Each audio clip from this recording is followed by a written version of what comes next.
પ્રભુભાઈ તમે એક વાત બરાબર કરી, પેલી ચાઇનીઝ કહાવત કે કુત્તે કે ભી દિન આતે.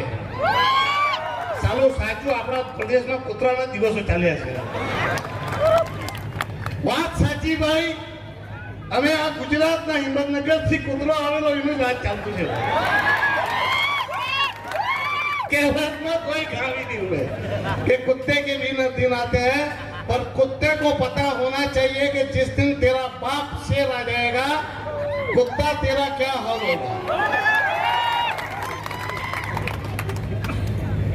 મારે તો તમને વધારે કઈ કહેવાનું નથી, જેટલું પણ બોલવાનું હતું એ મારા મિત્રો ભૂલી ગયા. આજે જ્યારે રાષ્ટ્રીય જનજાતિ ગૌરવ દિવસના નામ પર ભારત સરકાર વિવિધ કાર્યક્રમો કરી રહી છે, પરંતુ અમારા મિત્રે એક વાત સરસ કરી કે અમને રાષ્ટ્રીય જનજાતિ ગૌરવ દિવસ નહીં કહો, એમને સંપૂર્ણ ક્રાંતિ દિવસ કહો, કેમ કે હવે ક્રાંતિની જરૂર છે આ પ્રદેશમાં.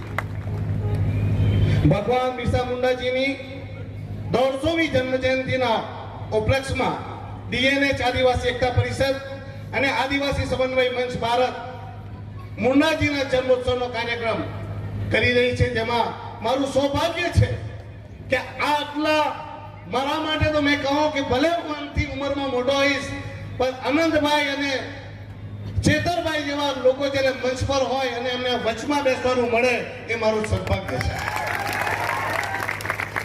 ત્યારે આ મંચ પર મારા માટે તો હંમેશા મારા ભાઈ સમાન રહ્યા આનંદભાઈ. એમને હું પહેલાથી જ એક ક્રાંતિકારી નેતા તરીકે અને મારા આઈડિયલ તરીકે ફોલો કરતો આવ્યો છું. તેવા મંચ પર આનંદભાઈ, ચેતરભાઈને મળવાની ઘણી મને ઈચ્છા હતી. ઘણા સમયથી હું એમને મળવા માંગતો હતો. ઘણી વાર એમની વાતો સાંભળી મને લાગતું હતું કે એક દિવસ આ યુવાનને પણ મળવું જોઈએ, કેમ કે એની પણ વિચારસરણી, એની પણ વિચારધારા આપણા જેવી જ છે. આજે મને પણ એમના સાથે મંચ પર બેસવા પડ્યા એવા ચેતરભાઈ વસાવાજી આદિવાસી સમાજના થયા છે. દાદરા નગર હવેલીની અવાજ મોહનભાઈનો એમ કહેવાય કે શિષ્ય, જેમ કૃષ્ણનો શિષ્ય હતો અર્જુન, તેવા જ શિષ્ય છે આપણા પ્રભુભાઈ ટોકિયાજી, અને બીજો શિષ્ય છે ઉમેશ પટેલ. તો મારા મિત્ર, સાથી મિત્ર, મારા ગુરુ મિત્ર પ્રભુભાઈ ટોકિયાજી તેમજ અહીં ઉપસ્થિત મીડિયાગણ, આદિવાસી સમાજના મારા ભાઈઓ, બહેનો, માતાઓ અને અન્ય સમાજથી પણ મને સાંભળી રહેલા મારા ભાઈ બહેનો અને દેશની યુવા ધડકન કહી શકાય એવા ધડકન સમાન મારા યુવા સાથીઓ. મુંડાજી ના માટે ઘણું બધું કહી ગયા, ઘણું બધું જણાવી ગયા. તો હું સંપૂર્ણ બિરસા મુંડાજીના જીવન ચરિત્રથી એક વાત જરૂર શીખ્યો છું કે તમારે તમારું અસ્તિત્વ ટકાવવા માટે તમારે બહાર ઉતરવું પડશે, તમારે તમારી બલી આપવી પડશે, તમારે તમારું યોગદાન આપવું પડશે.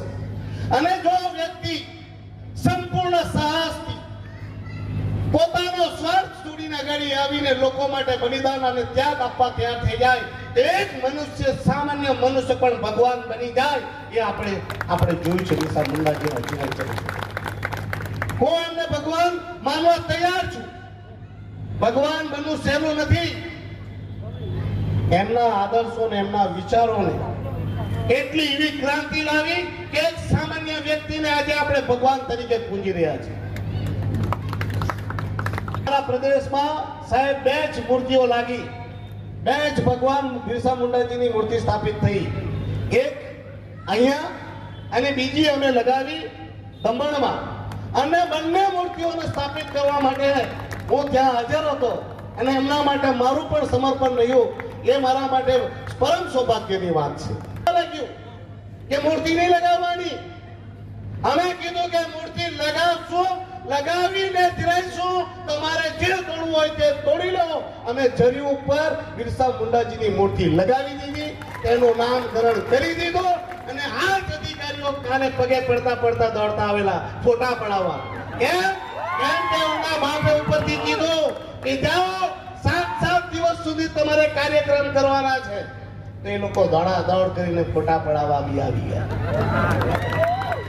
અરે તમે નક્કી નહીં કરતા, તમે પ્રશાસનમાં બેસેલા અધિકારી નક્કી કરશો કે અમારા પ્રદેશમાં અમારા ગામમાં કોની મૂર્તિ લગાવવાની અને કોની પૂજા કરવાની. અમે તમને પૂછીને લગાવશું. શું તમને પૂછીને અમે પૂજા કરશું?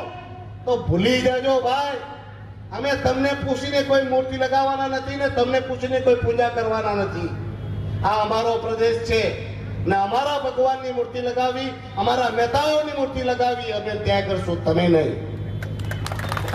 કે પરિસ્થિતિઓ બદલાઈ હશે, સમય બદલાયો હશે, પણ આજે પણ આપણા લોકો સાથે અત્યાચાર અને અન્યાય તો થઈ રહ્યો છે.